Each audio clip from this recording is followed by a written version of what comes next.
Today's topic was brought to my attention by another YouTuber called Art of Dino, who made a video on this topic a couple of weeks ago.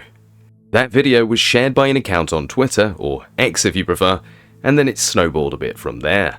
Written by an anonymous Tartarian, or Tartar, who was locked in an insane asylum, they suggest a comet was the cause of the infamous mud flood and Great Reset, which buried many of the world's buildings at some point in the 19th century. I found this idea fascinating. Was it possible that a cataclysmic comet had impacted the Earth in the not-too-distant past, and the world's rulers had conspired to conceal it? Well, it turns out it's 41 minutes long, but the entire video is him reading the first 30 pages of the book, so I can break out a copy for myself and read along. I'll mention here that there is also a second edition of this book, which is edited and revised, but still appears to be from the same year.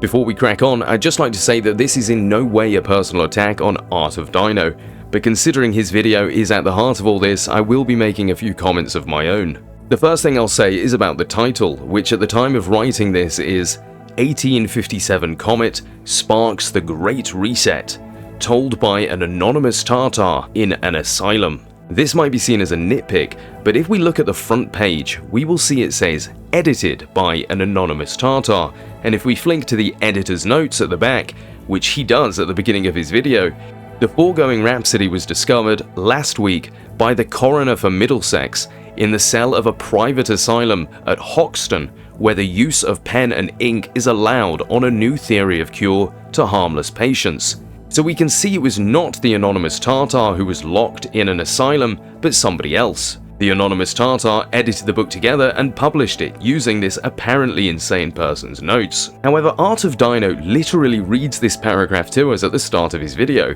and then immediately says, "This is written by a Tartar in an asylum," and he repeats that claim multiple times afterwards throughout the video. But again, it was edited by a Tartar, and at this point we have no idea the race of the inmate who wrote it. The fact that these notes were found by a coroner would suggest this person passed away whilst they were incarcerated, and these papers were gathered from their chamber afterwards, although we don't know for sure.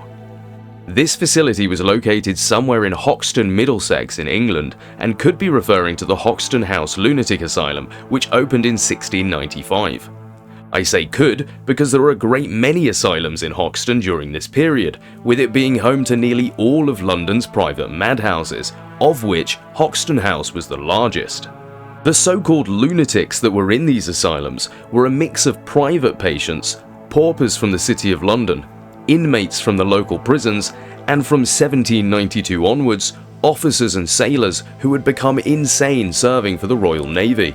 The editor mentioned that the harmless patients had been given pens to write with in hopes it would assist with their recovery, and this particular writing was offered to the public as a matter of psychological curiosity, to see into the minds of the insane rather than to evaluate the therapy itself. Although they do go on to ask whether it may have been more beneficial to have treated the patient in other ways, such as reading a newspaper, taking heroin, or using the Bedlam system, which essentially refers to beating and starving the patients until they aren't crazy anymore. Or they die. Back to the first page, and we can see it lists the date as 1857. This could be confusing because if we turn to the next page, we can see it begins by saying Melbourne, Disunited States, December 1887. The Melbourne in question is presumably located in Florida due to the mention of the Disunited States and not Australia. The fact a document printed in 1857 would begin with the author setting the scene in 1887 would suggest that this person is writing about events in the future and are therefore most likely fictional. They begin by saying, "Reluctantly and not without compunction, do I accede, my dear children, to your wish that before the impression fades altogether from my mind, I should jot down a few of the incidents I have verbally related to you, concerning the fatal epoch which 30 years ago destroyed the results of 8 centuries of civilization." 30 years before 1887 would be 1857, so this would seem to confirm that this is a fictional piece of literature written in 1857 and set 30 years in the future. As far as we can tell, this book was definitely printed in 1857. There's nothing to indicate any fraudulent activity there. and the book makes it abundantly clear that they're writing from the point of view of someone looking back at the events. Art of Dino, however, doesn't try to offer the viewer any sort of reasonable explanation and instead insists that this is referring to the Great Reset. But before we draw any conclusions from the literal writings of a madman, maybe we should investigate this a little further. Before we move on, I will bring attention to the 8 centuries of civilization that was just mentioned. It's clear from the following chapters that the author is talking about England, and the 8 centuries is probably referring to the 800 years since the Norman invasion of 1066 under William the Conqueror. So cracking on with the video, my copy of the book in hand, we started to make our way through the first 30 pages. The author talks a lot about the deteriorating quality of different factors of society, for example citing a rise in political corruption and a degradation of the arts and literature, which they attribute all to the pursuit of money, which was overwhelming the population. They compare the corruption of London and Paris to that of Babylon, Jerusalem and Rome, whilst contrasting the downturn by talking of how other areas of society are booming, such as finance and industry, mentioning the famous Crystal Palace built for the 1851 World's Fair exhibition. On page 11, they say that the national church was also not facing any decline, with most cathedrals and churches receiving restoration work and new ones popping up on every side of the street, saying whatever road you approach the metropolis, meaning London, the suburbs seem to bristle with spires. Bewilderingly, Art of Dino stopped here to say, very interesting, so they were still using Antiquitech. I'm all for the idea of Antiquitech, if there is evidence, but there is nothing written here to suggest anything other than literal church spires. The author claims the first mentions of this comet were by a German astronomer who spotted it from his observatory. Some people claimed it was the same comet seen in 1556 by Emperor Charles V, but there was no mention of any danger. The book claims that France named a new silk, parasol, inkstand and a steamer after the comet, but none of that is verifiable today. Curiously, there is an SS Comet, which was a steamship released alongside her sister ship named Rocket in 1857. However, this was in Cleveland, Ohio. The author continues saying that those who feared imminent destruction were laughed at, with scientists claiming the comet will pass no closer than 5 million miles, 19 times greater than the distance to the moon. They also said the Earth was in no danger from passing through the comet's tail. On page 28, the author claims that unusually delicious weather hit England in June 1857, and the cloudless sunny skies caused the flowers to bloom and blossom a week ahead of time. Some folk attributed the warm blessings to the comet, but a week later the heat became excessive, claiming that whereas the heat usually hit 80 degrees, it was now reaching 100. For people like myself that use Celsius, the temperature would usually be around 27 degrees, and the author claims it rose to 38. For reference, the hottest day ever recorded in the UK was 40.3 degrees Celsius, which was recorded in July of 2022, and it's only ever exceeded 38 degrees 4 times. The author describes the disruption caused by the heatwave and claims that doctors and physicians capitalized on the events, inventing names for all sorts of irritations caused by the heat and selling lotions and potions to remedy the afflicted. The heat caused many of the rich to flee to their country homes, and the rent on villas and shaded grottos alike began to rise by day. The effects got worse as the water dried up, claiming the Thames became so low that it was crossed by stepping stones in Putney, and steamships were sent across the Atlantic to collect ice from Massachusetts. The London water companies trebled their rates, and a dairy shortage saw milk become more costly than wine. The media began to scaremonger and were printing appalling intelligence connected to the atmospheric phenomena, and soon the word comet was in every mouth. The author notes how thermometers were hung up in every available location, and the media and public became obsessed with every slight fall and rise in the temperature, with all other news taking a back seat. On page 29, they claimed the lava of Etna and Vesuvius fused without explaining any further. In Switzerland, the snow of the mountains began rapidly melting and pouring into the valleys below. Mont Blanc had supposedly lost its majestic crest. Lakes overflowed, submerging hundreds of villages, and the citizens of Geneva had retreated to the second floor of their homes to escape the flood. The writer then takes a slight break to be quite racist and then rambles on for a few more pages where the chapter ends. That is also where Art of Dino's video ends, and on his way out he again mentions multiple times how this is from a Tartarian locked in an asylum.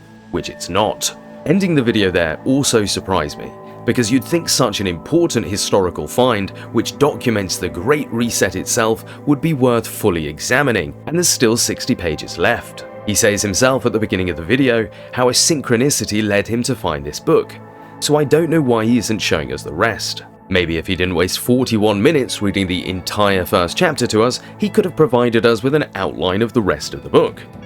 So I guess I'll do it. Considering his video is over, I will just share my quick opinion. There was nothing egregiously wrong with it. He pretty much just reads the first chapter for you and gives his opinions, which is entirely fine. I'm sure many people will enjoy it.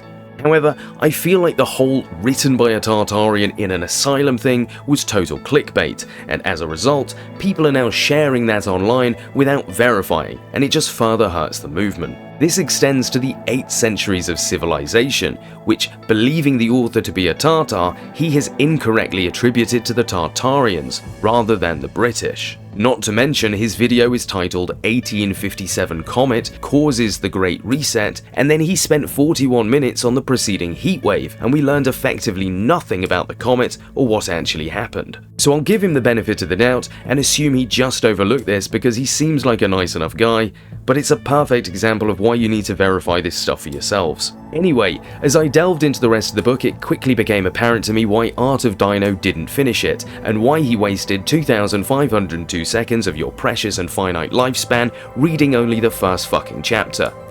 Because if he had have shown you the rest of the book, there's no way you'd believe it, and you'd have turned off the video out of boredom.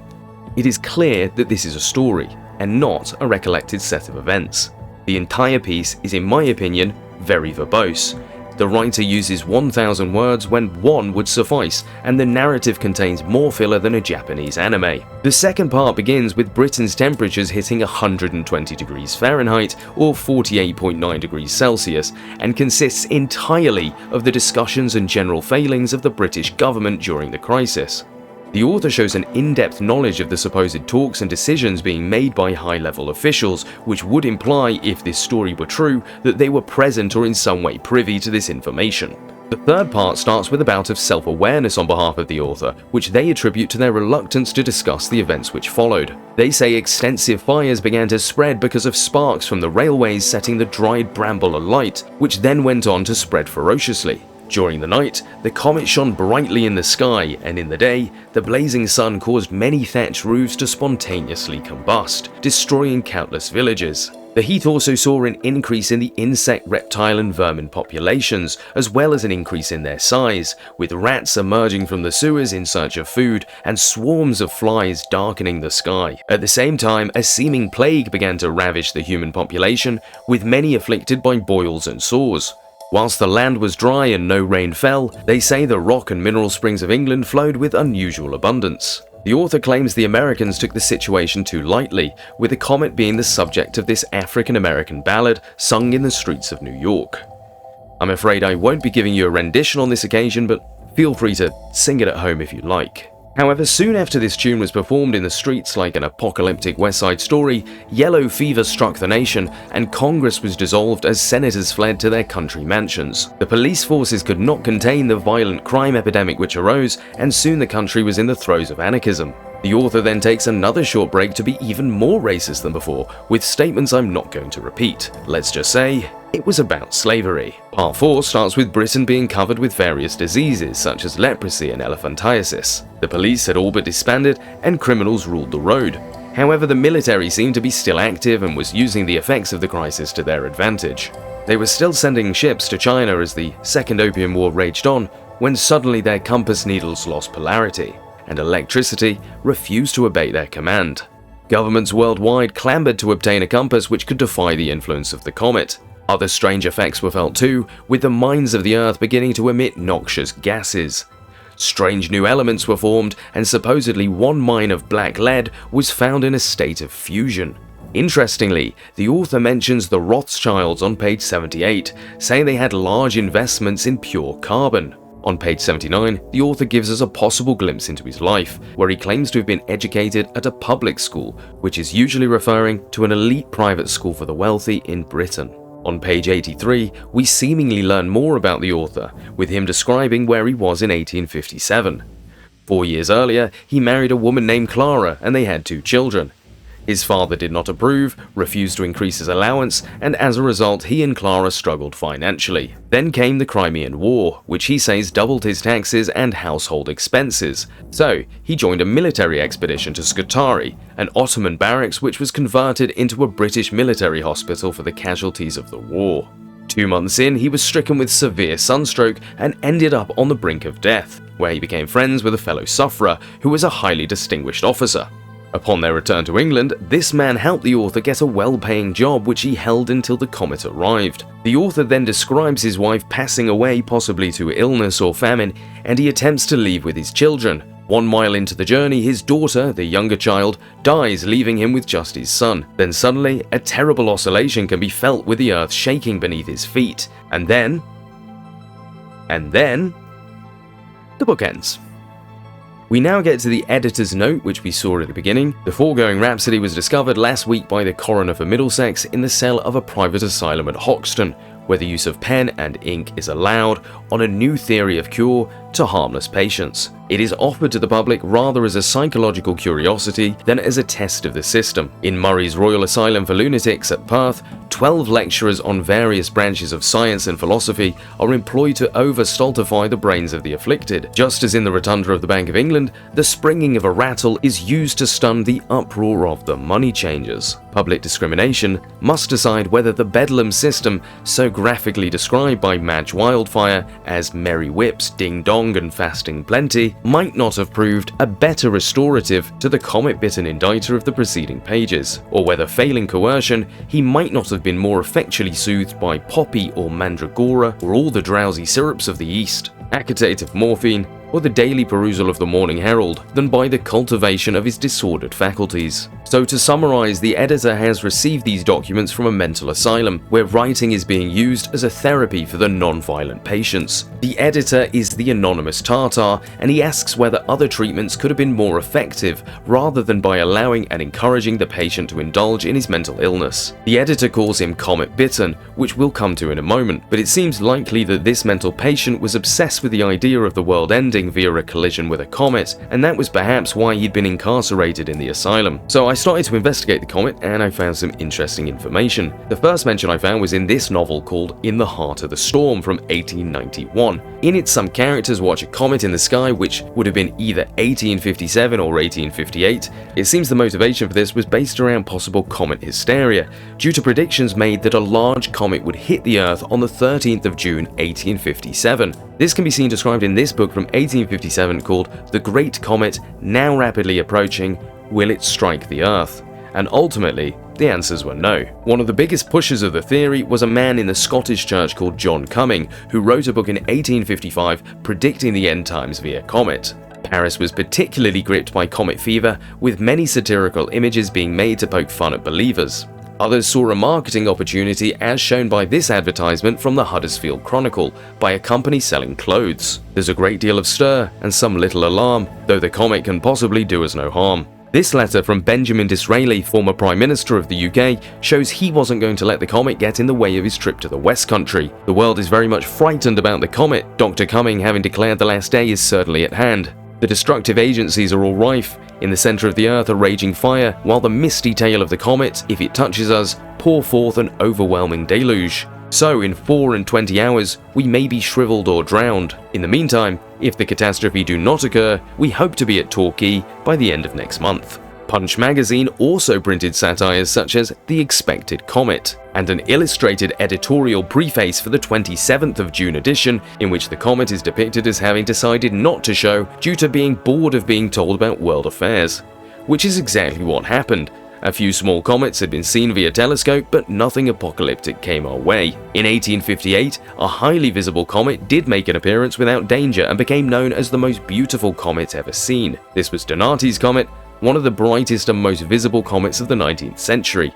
An account of Donati's comet 1858 shows that it reached its maximum brightness in September 1858, where it could be seen shortly after dusk. This more naturally fits the comet depicted in the 1891 novel mentioned In the Heart of the Storm. A closer reading of the book shows the comet seen to take place after March 1858, and therefore must be referring to Donati's comet. Now you know the full story, what do you think?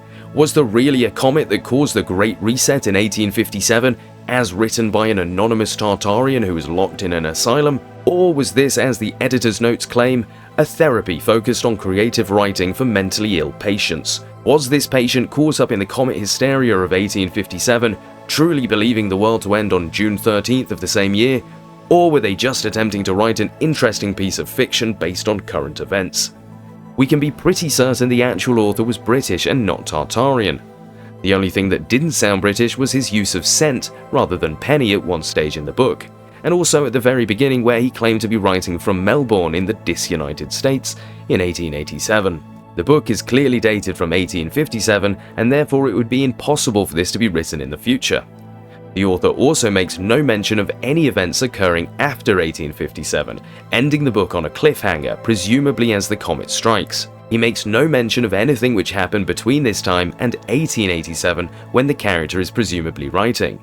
This would imply the author himself was writing in 1857, and merely chose 87 as the setting for his narrative. This was a fictional piece based on a character who survived the oncoming apocalypse and was recording it for his children. It's 100% clear that it was edited by an anonymous Tartar and not written. The writer is evidently well educated and writes with a knowledge of both contemporary and ancient history, although we don't know in what manner these notes were found and how much editing the anonymous Tartar had to do to make it publishable. If this was a true account of the Great Reset, you'd have to ask why they allowed it to be published in the first place. And to Art of Dino, I hope there's no hard feelings, but honestly, for your audience's sake, you need to do better. Your video is low effort clickbait, and you're just tricking your viewers. You lied about the author being Tartarian, you specifically chose to only read the first chapter, which is the most convincing, and you left out all the bits that would show the book for what it is. Did you even put in 10 minutes research into the comet of 1857? No, you couldn't even be bothered to do that. So, let me know what you think in the comments down below. Was this a real event, or was it simply the visualized imagination of a bored mental patient during a time of comet hysteria? And let me know about Art of Dino. Is he being purposely disingenuous, or is he just an idiot? You decide.